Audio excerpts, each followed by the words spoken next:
كتاب أنزلناه إليك مبارك ليدبروا آياته وليتذكر أولو الألباب. Assalamu alaikum wa rahmatullahi ta'ala wa barakatuhu. Chers frères, chères sœurs, par la grâce d'Allah subhanahu wa ta'ala, nous sommes revenus aujourd'hui autour de sa parole sacrée. Essayer d'en tirer quelques substances pour éclairer nos pas dans notre quotidienneté et nous rapprocher de ses grâces, lui, Allahu Azza wa Jal. Aujourd'hui, nous vous proposons de revisiter les versets 127 à 141 de la sourate Al-Baqarah, la sourate la vache. Nous allons, Inch'Allah ta'ala, subdiviser cette séquence en 4 parties. La première partie concernera les versets 127 à 129. La deuxième partie concernera les versets 130 à 134. La troisième partie, les versets 135 à 138. Et la quatrième et dernière partie, les versets 139 et 141. Écoutons cette première partie avec Al-Ghamidi, Inch'Allah.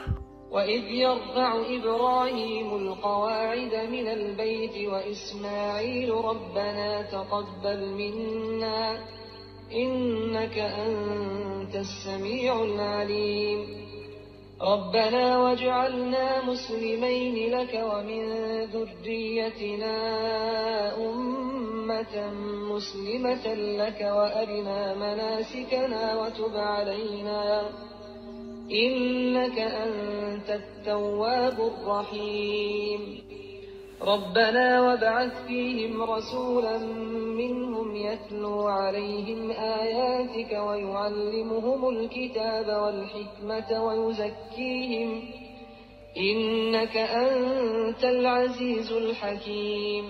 Dans ces versets, Allah subhanahu wa ta'ala nous rappelle l'importance du compagnonnage dans l'éducation. L'importance également de la transmission intergénérationnelle des valeurs. Nous comprenons dans ces versets que la prière faite pour les enfants et pour les descendants, c'est avoir une pensée pour les générations futures. Cette prière pour les générations futures, c'est aussi une façon de montrer que nous sommes conscients qu'il y a une transmission à faire pour que les générations futures ne se perdent pas dans les conjectures et que ces générations-là sachent qu'il y a un legs qui est entre leurs mains à consolider et à développer.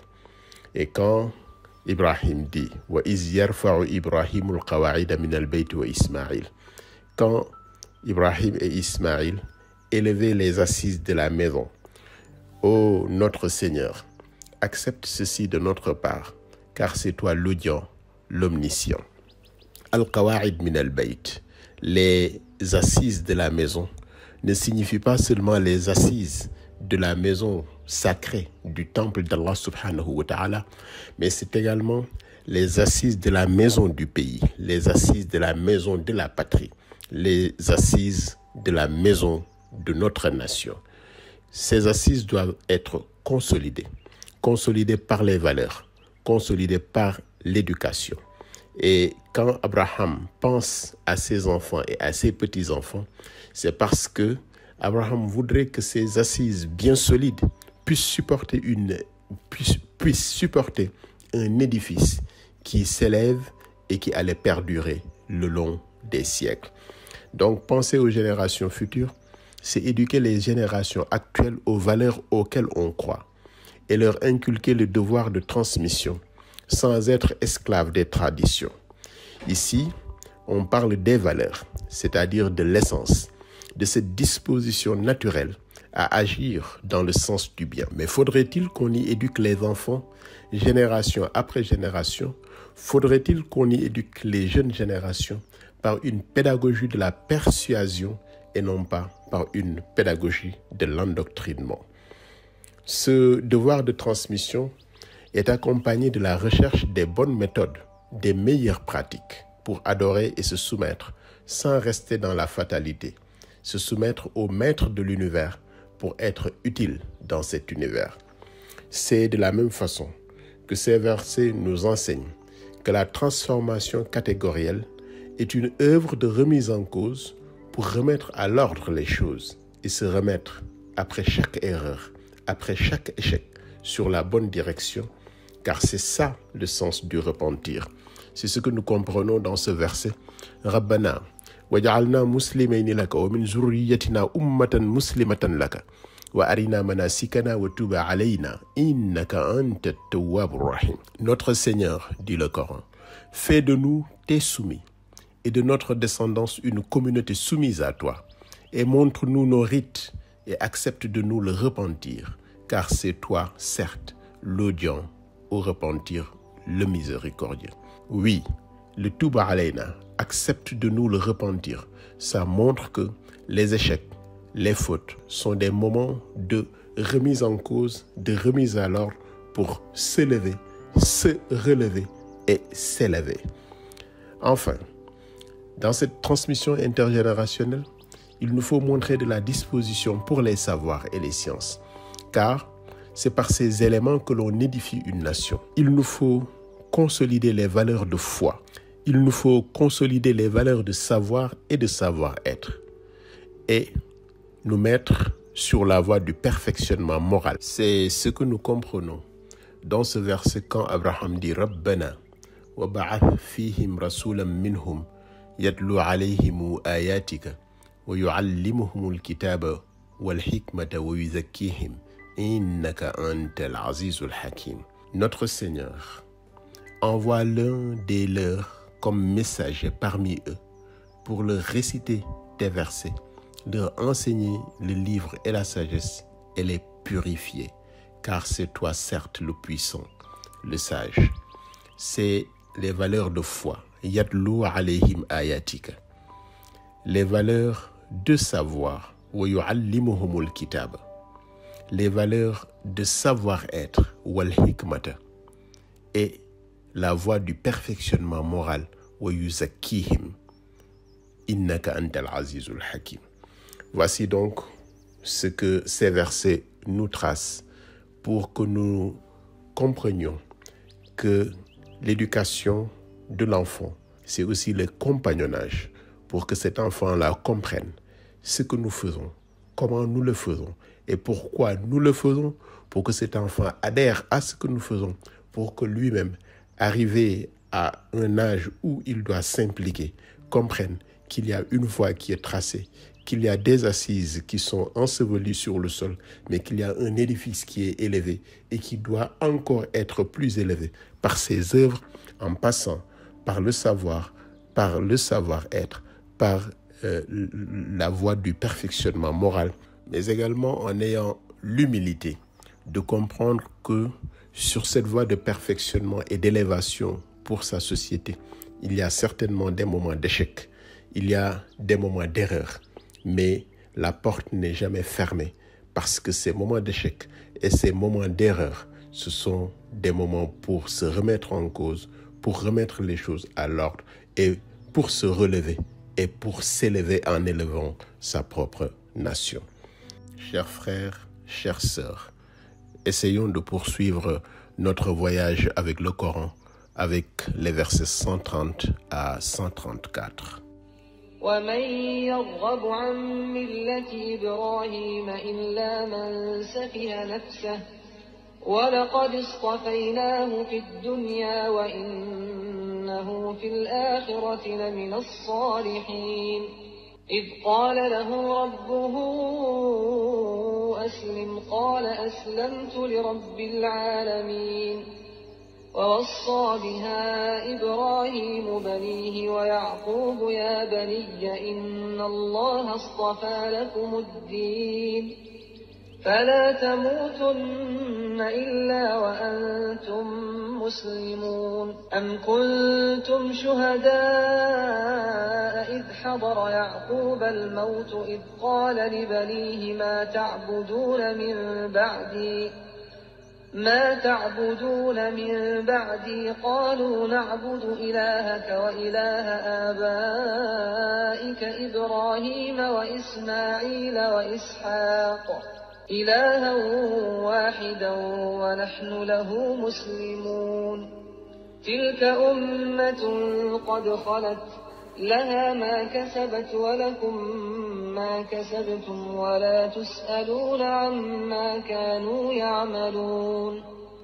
Dans ces versets 130 à 134, Allah subhanahu wa ta'ala nous ramène sur le modèle d'Abraham, un modèle attractif pour ceux qui sont engagés dans la positivité, mais un modèle répulsif pour ceux dont l'âme verse dans la sottise. وَمَنْ يَرْغَبُ عَنْ مِلَّةِ إِبْرَاهِيمَ إِلَّا مَنْ سَفِهَ نَفْسَهُ. Qui donc aura en aversion la religion d'Abraham, sinon celui qui sème son âme dans la sottise. وَلَقَدْ اصْطَفَيْنَاهُ فِي الدُّنْيَا وَإِنَّهُ فِي الْآخِرَةِ لَمِنَ الصَّالِحِينَ. Car très certainement, nous l'avons choisi en ce monde, et dans l'au-delà, il est certes du nombre des gens de bien.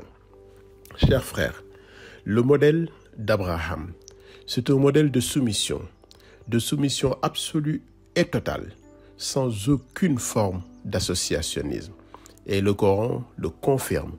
إِذْ قَالَ لَهُ رَبُّهُ أَسْلِمْ قَالَ أَسْلَمْتُ لِرَبِّ الْعَالَمِينَ.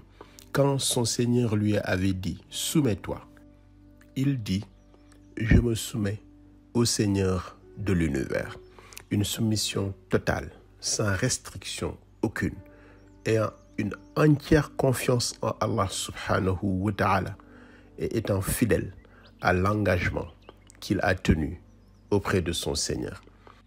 C'est cette soumission qu'il nous faut apprendre à incarner et à transmettre, comme Abraham l'a fait, comme Jacob l'a fait, et œuvrer pour que notre transmission soit aussi fidèle que les précédentes. Il faut nous ancrer dans la vraie religion, l'enseigner à nos enfants, la pratiquer avec eux pour que reste haut et clair le flambeau qui ne doit jamais s'éteindre. Ya baniya inna Allah astafa lakumuddin fala tamutunna illa wa antum muslimun. Ô mes fils, certes Allah vous a choisi la religion, ne mourrez point donc autrement qu'en étant soumis. C'est cela la recommandation qui avait été faite par Abraham à ses enfants. Et c'est la même chose que Jacob avait fait à ses enfants.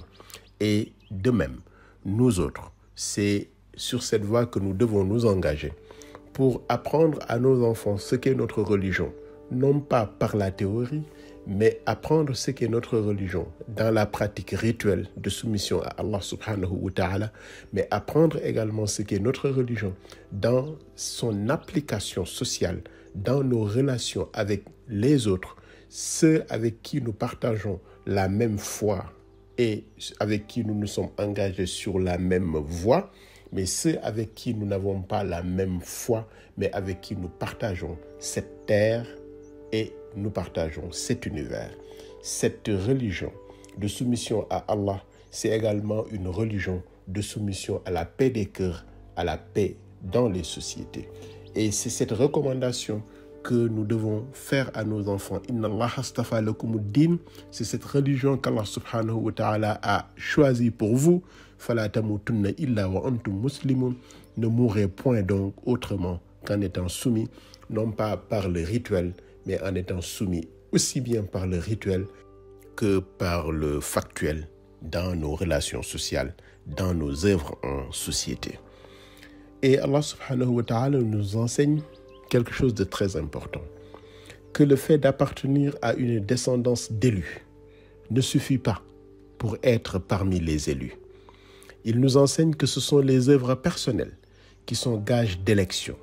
Personne n'est comptable de ce que les autres ont fait. Chacun est comptable de ses propres œuvres. À chaque communauté, ce qu'elle a acquis. À chaque âme, ce qu'elle a acquis. À chaque personne, ce qu'elle a acquis. Et aux autres, ce qu'ils ont également acquis. Cela est important dans la mesure où, dans nos sociétés, nous avons tendance à croire que parce que nous sommes membres d'une telle ou telle autre famille prestigieuse. Nous sommes membres de telle ou de telle autre famille de savants, de lettrés, de saints, que nous nous suffisons de ce que nos ancêtres ont fait et que nous nous contentions seulement du service minimum. Mes chers frères, mes chères sœurs, le service minimum, c'est le salaire minimum. Le service minimum, c'est la rétribution minimum. C'est ce qu'Allah subhanahu wa ta'ala nous enseigne dans ce verset.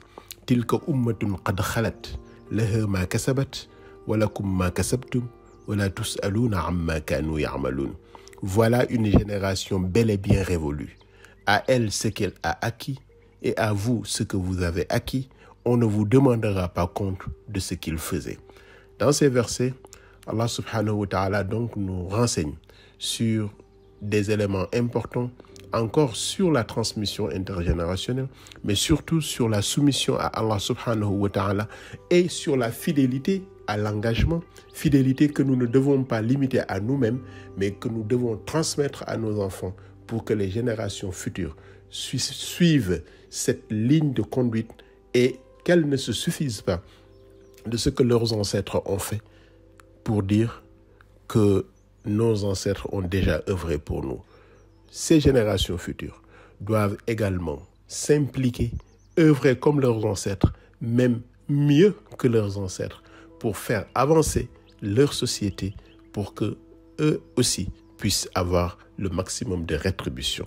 Le service minimum ne peut générer que le salaire minimum.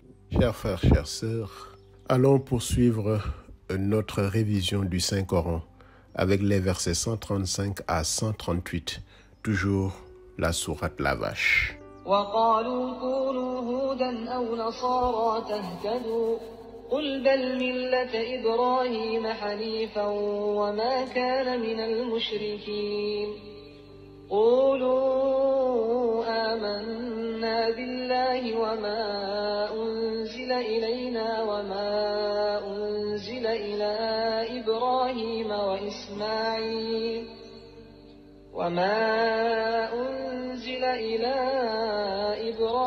وإسماعيل وإسحاق ويعقوب والأسباط وما أوتي موسى وعيسى وما أوتي النبيون من ربهم لا نفرق بين أحد منهم ونحن له مسلمون فإن آمنوا بمثل ما آمنتم به فقد اهتدوا وإن تولوا فإنما هم في شقاق فسيكفيكهم الله وهو السميع العليم صبغة الله ومن أحسن من الله صبغة ونحن له عابدون. Encore, Allah subhanahu wa ta'ala nous rappelle que ceux qui prétendent que le paradis est réservé aux chrétiens ou aux juifs ne doivent pas vous distraire. C'est la religion d'Abraham qui est pure, sans détour ni travers. C'est la voie de la pure adoration d'Allah dans le parfait tawhid. وَقَالُوا كُونُوا هُودًا أَوْ نَصَارَى تَهْتَدُوا قُلْ بَلْ مِلَّةَ إِبْرَاهِيمَ حَنِيفًا وَمَا كَانَ مِنَ الْمُشْرِكِينَ. Ils ont dit, soyez juifs ou chrétiens, vous serez donc sur la bonne voie. Dit, non, mais nous suivons la religion d'Abraham, le modèle même de la droiture, et qui ne fut point parmi les associateurs. Pour nous autres musulmans, chers frères, chères sœurs, il n'y a pas 1001 religions. Il n'y a qu'une seule religion, celle de la soumission absolue à Allah, à l'islam, sans aucune forme d'association. C'est un continuum qui n'a pas connu d'interruption depuis Sayyidina Adam jusqu'au meilleur des créatures, Al-Habib al-Mustafa, Rasulullah sallallahu alayhi wa sallam. Le Coran cite d'ailleurs un certain nombre parmi ses prophètes pour dire que tous sont sur la même voie. C'est la voie de la soumission à Allah, c'est la voie de l'islam. Ibrahim, Ismaïl, Ishaq, Yaqub, les tribus, Moussa, Isa et tous les autres prophètes, sans distinction. La nufarriqu bayna ahadin minhum. Tous sont engagés sur la voie de l'islam. Wa nahnu lahu muslimun. Sur ce point, il arrive que dans les rapports de cordialité entre adeptes des religions du livre, que certains disent « Nous autres musulmans reconnaissons les autres prophètes. Pourquoi les adeptes des autres religions ne reconnaissent pas le nôtre ?» Comme si reconnaître les autres prophètes était une concession que nous leur faisons. Non que non, c'est un élément de notre croyance, de notre dogme, de notre credo. Ne pas reconnaître les autres prophètes cités dans le Coran exclut l'individu de l'islam. Donc il n'est pas juste de croire que parce que nous croyons aux autres prophètes, que c'est une sorte de concession que nous faisons aux autres adeptes des religions et qu'en retour, eux aussi doivent faire la même chose, reconnaître notre prophète sallallahu alayhi wa alihi wa ashab. Le Coran nous montre que ceci est une obligation pour nous. La nufarriqu bayna ahadin minhum wa nahnu lahu muslimun. Mais dans le même temps, il nous montre que si les autres adeptes des autres religions arrivent à nous rejoindre sur notre conviction, alors en ce moment-là, ils seront certainement sur la bonne voie. فَإِنْ آمَنُوا بِمِثْلِ مَا آمَنْتُمْ بِهِ فَقَدِ اهْتَدَوْا وَإِنْ تَوَلَّوْا فَإِنَّمَا هُمْ فِي شِقَاقٍ فَسَيَكْفِيكَهُمُ اللَّهُ وَهُوَ السَّمِيعُ الْعَلِيمُ. Alors, nous dit le Coran, s'ils croient à cela même à quoi vous croyez, ils seront certainement sur la bonne voie. Et s'ils s'en détournent, ils seront certes dans le schisme. Alors Allah te suffira contre eux. Il est l'Oyant, il est l'Omniscient. C'est cela la vraie religion. La religion d'Abraham, la religion de la soumission absolue à Allah, la religion qui ne prête pas oreille au dire des autres religions sur le paradis, sur Allah subhanahu wa ta'ala, sur la véracité de la religion qui nous a été transmise par Sayyidina Muhammad sallallahu alayhi wa alihi wa ashabihi, tout en restant dans les limites de la cordialité et du vivre ensemble dans une société que nous partageons en tant qu'êtres humains, en tant que fils et filles d'une même nation. Cette religion qui nous impose de nous soumettre à Allah, mais qui nous impose également d'avoir une éthique de comportement et une éthique de la différence envers les autres membres de notre société qui ne partagent pas notre propre voie. C'est cette religion qui est la vraie religion d'Allah. Sibghatallah. Sibghatallah. Nous suivons la religion d'Allah. Wa man ahsanu min Allahi sibgha. Et qui est meilleur qu'Allah en sa religion? Nous nous soumettons à Allah subhanahu wa ta'ala et nous l'adorons. C'est lui que nous adorons comme il veut que nous l'adorions. Chers frères, chères sœurs, finissons avec les versets 139 à 141, Inch'Allah. قل أتحاجوننا في الله وهو ربنا وربكم ولنا أعمالنا ولكم أعمالكم ونحن له مخلصون أم تقولون إن إبراهيم وإسماعيل وإسحاق ويعقوب والأسباط كانوا هودا أو نصارى قل أأنتم أعلم أم الله ومن أظلم ممن كتم شهادة عنده من الله وما الله بغافل عما تعملون تلك أمة قد خلت لها ما كسبت ولكم ما كسبتم ولا تسألون عما كانوا يعملون. Ici, il y a un focus, une focalisation sur la responsabilité individuelle et également sur la responsabilité de l'individu dans la société.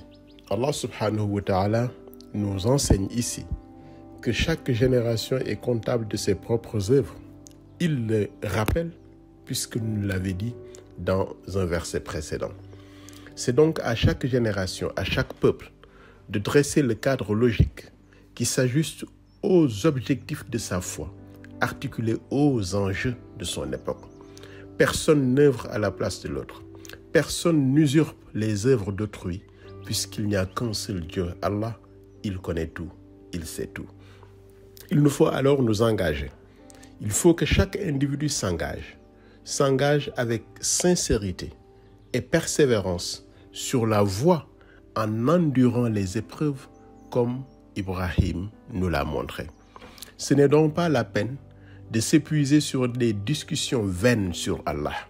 قل أتحاجوننا في الله وهو ربنا وربكم ولنا أعمالنا ولكم أعمالكم ونحن له مخلصون. Dis, nous raconte le Coran, discutez-vous avec nous au sujet d'Allah alors qu'il est notre Seigneur et le vôtre? À nous nos actions et à vous les vôtres. C'est à lui que nous sommes dévoués.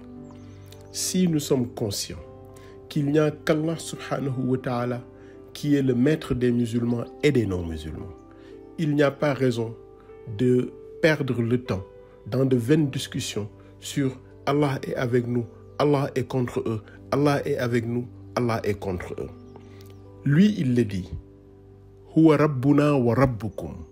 C'est lui qui est notre Seigneur et le vôtre. Donc, laissons-le dans sa seigneurie nous départager le jour qu'il voudra.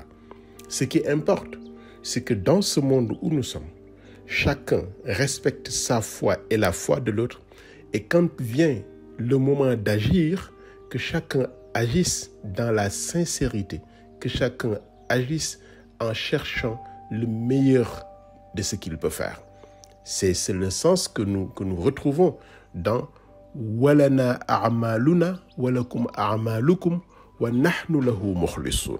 Nous sommes dévoués à Allah subhanahu wa ta'ala qui est votre maître et le nôtre. Nous sommes dévoués à Allah subhanahu wa ta'ala quand nous nous engageons sur la voie de l'œuvre, de l'action en société, quand nous nous engageons sur la voie de l'action pour nous rapprocher de lui à travers le commerce interpersonnel. Alors, qu'importe les dires des uns et des autres, ce qu'il nous faut, c'est nous focaliser sur le sens à donner à notre vie ici et maintenant, éclairé par la combinaison entre le Coran et les sciences, dans un élan de sincérité, wa nahnu lahu mukhlisun.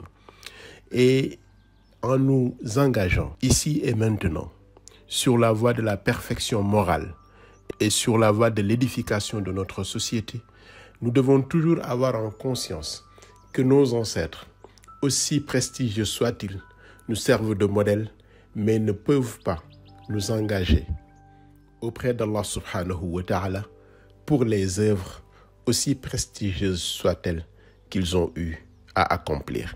Chacun est redevable de ses propres actes et à chacun on demandera compte de ce qu'il faisait. Allah subhanahu wa ta'ala le dit encore, le répète encore ici, tilka ummatun qad khalat laha ma kasabat wa lakum ma kasabtum wa la tus'aluna amma kanu ya'malun. Voilà une génération bel et bien révolue. À elle ce qu'elle a acquis et à vous ce que vous avez acquis, et on ne vous demandera pas compte de ce qu'il faisait. Chers frères, chères sœurs, rendons grâce à Allah subhanahu wa ta'ala et prions sur le message d'Allah, Al-Habib al-Mustafa Rasulullah sallallahu alayhi wa sallam, et donnons-nous rendez-vous insha'Allah ta'ala pour la suite de la Sourate al-Baqarah. Assalamu alaykum wa rahmatullahi ta'ala wa barakatuhu.